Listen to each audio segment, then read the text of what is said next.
mu myaka mikeya ishize mu burasirazuba bwa Repubulika ya Kongo ubwo intambara yongeraga kura hagati ya leta ya Kongo n'igisirikare cyayo FARDC barwana bahanganye n'umutwe wa M23 havuzwe byinshi. Kongo yakomeje ishinza u Rwanda gufasha M23 bibirego u Rwanda rwakomeje ruhakana rwivuye inyuma. Ibyo no gushyira abantu mu rujijo niba bavuze inkunga niba nazigaragaze noneho.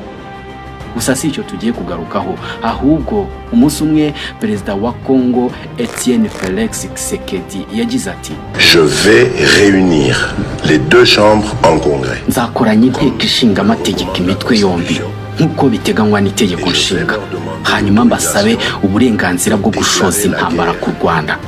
Ibi mbivuze nabitekerejeho kandi mpagaze ku ijambo ryanjye kuko mbyiteguye, kandi uyu munsi itunakeneye kohereza ingabo mu Rwanda. Dufite ubushobozi bwo kurasa Kigali turi hano.